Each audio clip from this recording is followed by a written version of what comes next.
Good afternoon, this is Schweitzer, and we're going to do a little video here on, this topic would be what's called centripetal acceleration. So we now have a different type of acceleration, which we're going to kind of look at here. All right, so with that being said, let's take a look at a Ferris wheel. Okay, so a Ferris wheel, looks like a really big one, and a Ferris wheel has been around, geez, probably around 100 years. This idea came up in the World's Fair in Chicago, actually. That guy's last name was Ferris, and he figured it worked, designed it, built it, and yeah. So, what says the student hypothesis? A Ferris wheel turns at a constant speed and therefore does not have any acceleration. Is this true? Is this false? And the answer is okay. We've just been talking about rotation. If it's rotating at a constant speed, so it's not going any faster, it's not going slower, then we should say this is true. Okay, so we might say, okay, this is true because the angular velocity, okay, so a little bit thinner pen, the angular velocity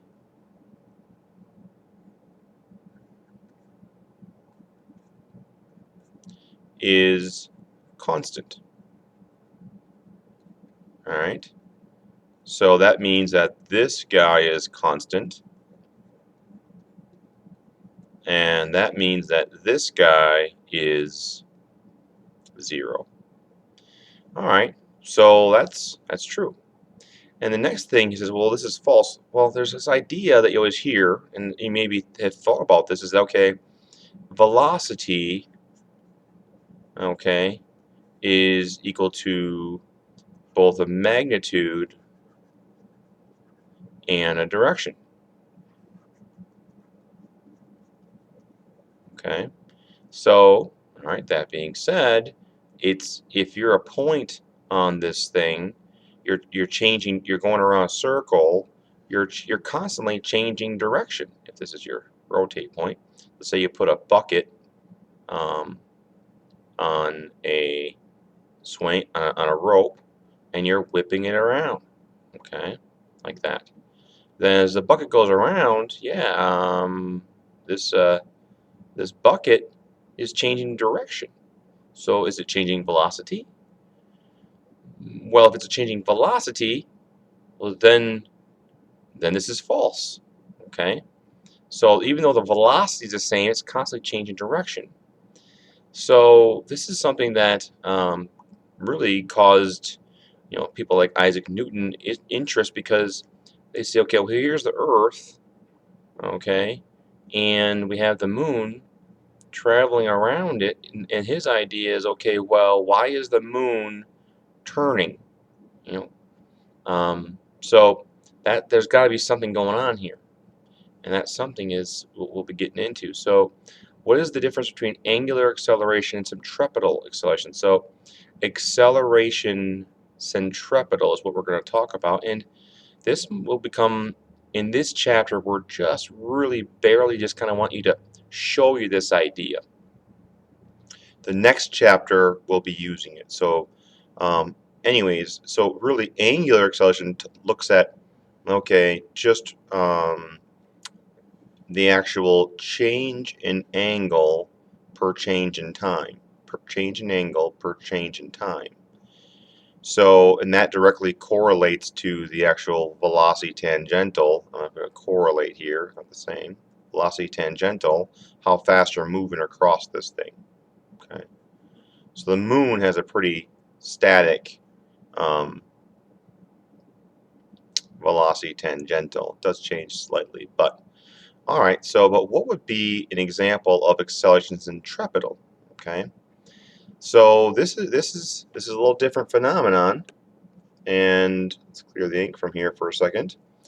If you took a bucket and you hooked it to a string, all right, and you started swinging it around. You start swinging around, around, around. You're just kind of now making a pretty static velocity around, around, around. This is something as a kid I don't know, it's always kind of fun to do. You have some water in there and the water stays in the bucket. But let's say you're swinging it, and then at one point in time, right at the peak of this thing, okay, you just let it go. Now, I would also mention the fact that this is not something that is easy. I mean, you have to continually put energy into it, okay, to get this thing to keep turning around in a circle. All right, you have to do something with your arms. It's not like just happening freely. Okay, um, you need to keep putting energy in. But let's say all of a sudden, right at the top here, this rope snaps. Okay, what's going to happen to the bucket? Okay, well now this energy or this force you're putting into is gone, and the bucket would just continue on, which is one of Newton's laws. A body in motion continues in motion unless it's acted upon by equal and opposite force. So the bucket just continues on its merry way. It doesn't realize that it was supposed to go down. All right. So what happens in this thing here is that when it comes around, you're actually um, the person who's on the rope is doing something that you may not recognize. But if that bucket was super heavy, or if your arm starts getting tired, you're going to realize that you're constantly having to yank it around the corner. So as I come down here, I need to accelerate, in this direction, perpendicular to that line, always. And you might, if you think about what your hand's doing on the inside, you do it kind of automatically, but that change there means I need to be constantly yanking this way. And we'll get to it later on, but that force that's applied sort of inward. It's on a string, and we actually would call it a force of tension. And this is next chapter stuff. But that force is causing the bucket to accelerate in a different direction. Otherwise, it would keep going straight. So that acceleration in is caused, okay, the force of tension in this case, tension, which is a force along a string, is causing the bucket to accelerate. And this acceleration happens to be toward the center of the circle. The circle has to be. I mean, if it went this way, well, first you need to have a force pulling that way, but it just keeps yanking it in. You're constantly yanking it in to keep it on the line. Otherwise, it would just keep going straight. This acceleration is called acceleration centripetal. So really, acceleration centripetal is the force, is the acceleration caused by a force, acceleration that is keeping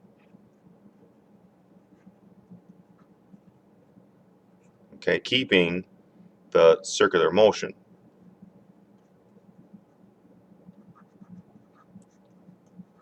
Okay, so again, forces cause things to accelerate. That's really the main theme of our next chapter. So we're kind of just introducing this idea, so we got it for next chapter. But Isaac Newton realized this when he said, okay, I got this moon going around here. And he says, oh, it wouldn't go in a circle. The moon is definitely accelerating around the Earth because it's changing direction. So since this acceleration is happening around the moon, there's got to be a force causing this to happen. And that was sort of an aha moment that acceleration would be gravity. That force causing that acceleration is gravity. And if you all of a sudden shut off gravity, it would just keep going. Okay. Anyway, so what do we got here? The derivation of this formula is somewhat, I think, it's not beyond the scope of this class, but it's not worth our time as much. You could YouTube this. If you want to know where this formula came from, you're more than welcome to take a look. Okay, there are a couple different versions of this. Okay, there's acceleration is the velocity tangential linear, so that's that speed there, how fast you're going, squared divided by r, acceleration. Okay, and in this case, that's one version. And the other version is acceleration centripetal. That's a difference between that is not, and that's one key thing, it's not this. Two completely different things. Couldn't be much different. But there's another version, which is the angular velocity squared times r. And these are two formulas. I believe one of the two is on your laminated sheet. I had to look just to verify which one. But yeah, there we go. So in this case, these are our two formulas. And we'll use them more. Right now, it's just a plug and chug for us, okay? But eventually, in the next chapter, we're going to see, how much force you would need to whip something around in a circle to maintain it. How fast would you need to go to turn it around to make sure the water doesn't fall in the bucket? We're going to learn how fast a particular roller coaster might need to go in order to maintain a circular loop. You could even calculate out, okay, if you knew the size of a circle, how, this has actually happened. It's kind of crazy that you can actually create a loop where you could run and run around a loop. This happens. Okay, this has happened. You could YouTube that. How fast would you need to run around a loop? That'd be kind of cool. Um, so the bigger the loop, obviously, the faster you would need to run.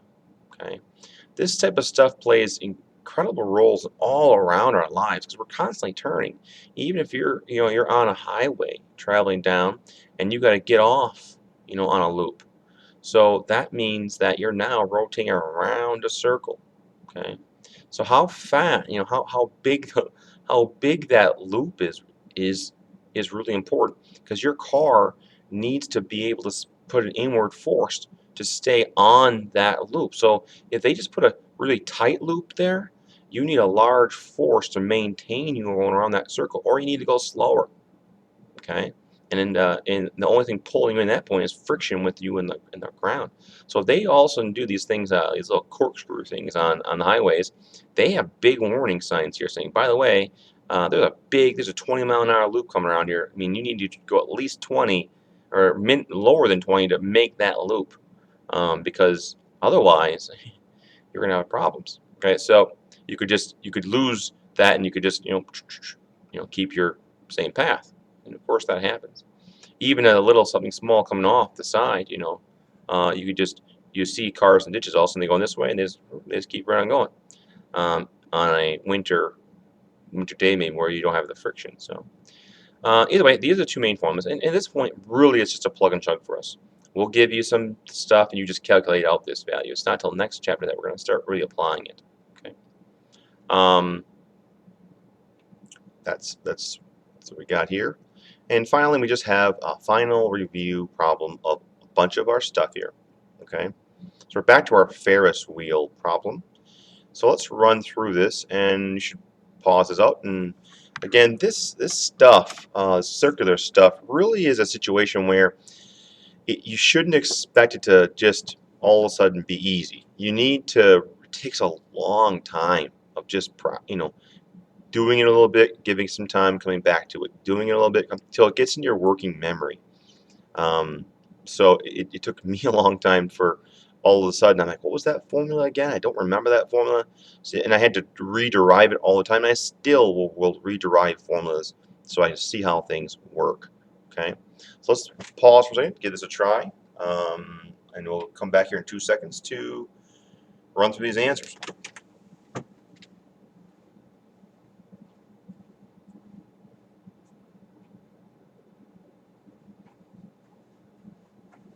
All right, so with that said, we have a Ferris wheel. It went quarter way around a 10-meter Ferris wheel in 15 seconds. There is actually a new Ferris wheel in Bay Beach, at Bay Beach. If you've never been on it, you could give that a try. It's bigger, goes slower, get some nice views of the bay, I guess, if you like that. But anyways, with that said, if you have how far did you travel in radians? Okay, so With that said, we have of course, our correlation of radians to degrees. You went 1/4 way around, so we went 1/4 of the way around. That would be 90 degrees. So let's do that. 90 degrees. Get rid of degrees and go to radians. And in this case, 360 degrees is equivalent to 2 pi. And this is going to give us our radians that we went around.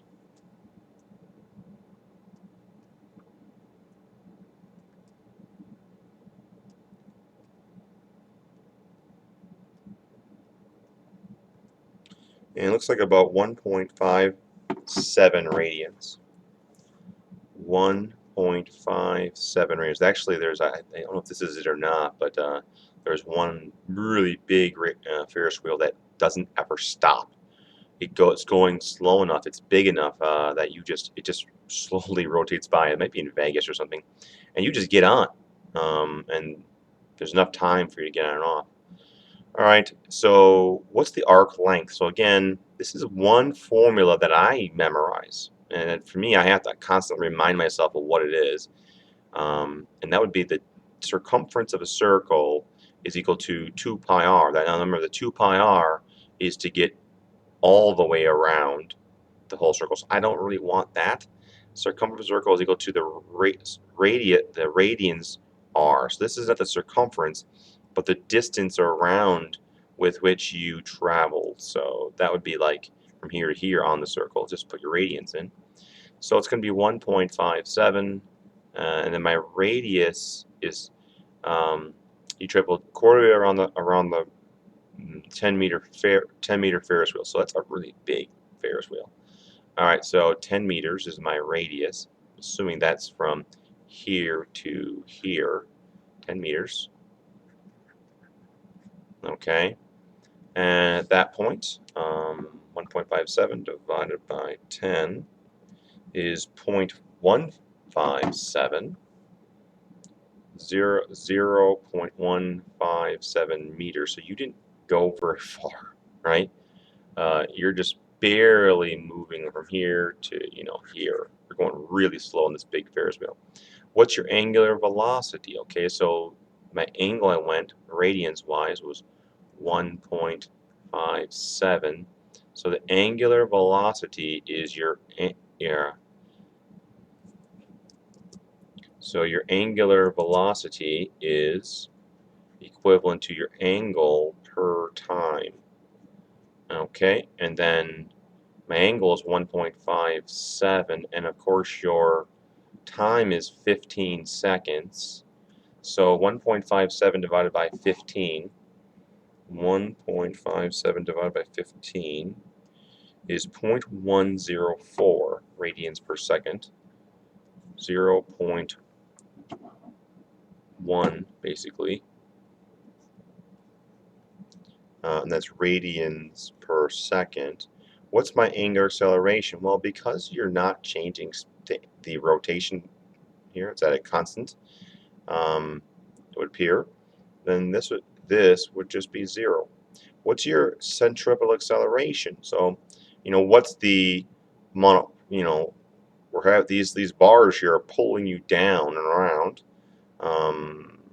and therefore, what is that? Well, we're just a plug and chug. Acceleration centripetal equals to the velocity tangential squared over the radius.